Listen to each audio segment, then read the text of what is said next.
ఒక్కడన్నా మాట్లాడుతున్నాడా? కేంద్ర మంత్రి కిషన్ రెడ్డి మాట్లాడుతున్నాడా? ముఖ్యమంత్రి రేవంత్ రెడ్డి మాట్లాడుతున్నాడా? మరి ఈ దద్దమ్మలు మనకు ఎందుకు అని నేను అడుగుతా ఉన్నా.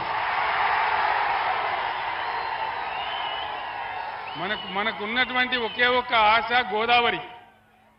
ఖమ్మం జిల్లాలో గత 50-75 సంవత్సరాల స్వతంత్రంలో ఎవరు కూడా ఆలోచన చేయలే. కృష్ణలో నీళ్లు తగ్గినప్పుడల్లా మన పంటలు ఎండిపోవడం, మనం బాధపడడం, నాగార్జున సాగర్ ఆయకట్లో కూడా మనకు ఇబ్బందులు వస్తూ ఉన్నాయి. ఖమ్మం జిల్లా ఇబ్బందులు శాశ్వతంగా తీరాలని బ్రహ్మాండంగా దుమ్ముగూడెం ప్రాంతంలో సీతారామ ప్రాజెక్టు మనం కడతా ఉన్నాం. 37 టీఎంసీల ప్రాజెక్ట్ అది పూర్తి అయితే ఖమ్మం జిల్లాలో ఒక ఇంచి లేకుండా కూడా వ్యవసాయానికి నీళ్ళు వచ్చే ప్రాజెక్ట్ ఆ ప్రాజెక్ట్.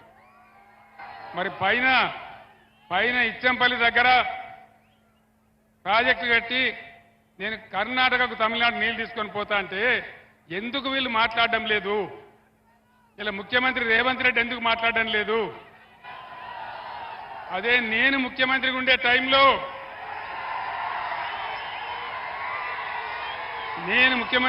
టైంలో నరేంద్ర మోడీ గారు ఇదే ప్రతిపాదన తెచ్చిండు. నేను చెప్పిన ఎట్టి పరిస్థితులలో మా రాష్ట్రానికి వచ్చే నీళ్ల లెక్క తేల్చేదాకా, మా వాటా మాకు అక్కడ పెట్టేదాకా నా తల తెగిపడ్డా సరే నేను ఒప్పుకోను అని చెప్పిన. అది బీఆర్ఎస్ పార్టీ పాలసీ. మరి వీళ్ళకి ఓట్లు కావాలా, సీట్లు కావాలా, కేంద్ర మంత్రులు కావాలా? కానీ మన సమస్యలు, మన ప్రధానమైనటువంటి సమస్యలు, మన నీళ్లు, మన పంటలు, మన రైతులు వీళ్ళకి పట్టదు. నేను ఒక్కటే మాట మీకు మనవి చేస్తా ఉన్నా. కేంద్రంలో బీజేపీ 400 సీట్లు, 370 సీట్లు గోవిందా, ఏం వస్తలేవు. 200 కూడా దాటే పరిస్థితి లేదనేది మొత్తం యావత్ ప్రపంచం కోడై కూస్తా ఉన్నది. నేను మీకు ఒక మంచి మాట చెప్తా ఉన్నా. ఈసారి రాష్ట్రంలో ఇప్పుడు నేను ఎక్కడికి పోయినా ఇవాళ 6వ రోజు, ఎక్కడికి పోయినా ఇదే పద్ధతిలో ప్రజలు బ్రహ్మరథం పడతా ఉన్నారు. దాదాపు 12 పార్లమెంట్ సీట్లు మనం గెలవబోతా ఉన్నాం.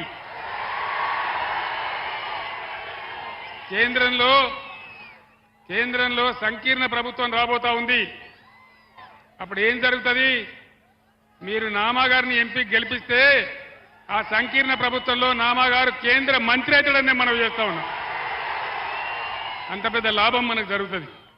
ఒకసారి నామాగారు కేంద్రంలో మంత్రికి వస్తే అన్ని రకాల తెలంగాణ రాష్ట్రానికి, మన ఖమ్మం నియోజకవర్గానికి, ఖమ్మం జిల్లాకి చాలా పెద్ద మేలు జరిగే అవకాశం ఉంటుంది.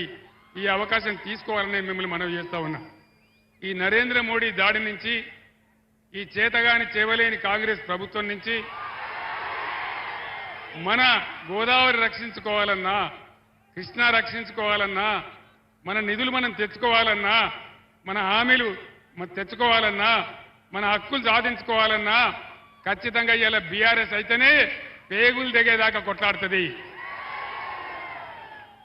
ఆనాడు మీకు బాగా గుర్తుంది, నేను ఒక్కడిగా బయలుదేరిన నాడు ఎవ్వనికి నమ్మకం లేదు తెలంగాణ వస్తుందని. సరే, నేను ఆమరణ దీక్షకు పూనుకున్నా. నన్ను అరెస్ట్ చేసి ఇదే ఖమ్మం జిల్లా జైలుకు తీసుకొని నన్ను వచ్చినారు. నేను ఖమ్మం జైల్లోనే ఉన్నాను. ఆనాడు ఇక్కడ ఖమ్మం జిల్లా బిడ్డలు, న్యూ డెమోక్రసీ పార్టీ కావచ్చు, ఇతరులు కావచ్చు, కమ్యూనిస్టు విద్యార్థి బృందాలు కావచ్చు, తెలంగాణ వాదులు కావచ్చు, బ్రహ్మాండంగా నాకు బ్రహ్మరథం పట్టి ఆశీర్వదించి నాకు మద్దతు కూడా తెలిపినారు. ఆ సంఘటన నేను మర్చిపోలేనని చెప్పి నేను మనవి చేస్తా ఉన్నా. చివరికి తెలంగాణ వచ్చింది. 10 ఏళ్లలో ఒక పూల పొదరిల్లులాగా ఒకటి స్టెప్ బై స్టెప్ బ్రహ్మాండంగా కులము, మతము, జాతి ప్రసక్తి లేకుండా అన్ని వర్గాల ప్రజలను కడుపులో పెట్టుకొని సాదుకున్నాం. పేద సాధలను ఆదుకున్నాం. రైతాంగాన్ని కాపాడుకున్నాం. రైతాంగానికి సమయానికి పెట్టుబడి అందించినాం. వాళ్ళకు రైతు బీమా కల్పించినాం. 24 గంటలు రెప్పపాటు పోయినటువంటి కరెంటు సదుపాయం కల్పించినాం. అది మీ అందరికీ తెలుసు.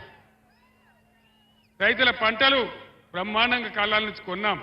7,500 కొనుగోలు కేంద్రాలు ఏర్పాటు చేసి వాళ్ళకి ఇబ్బంది లేకుండా కొన్నాం. కొనడమే కాకుండా డబ్బులు బ్యాంకులో వేసినాం, మధ్య దళారీ లేకుండా.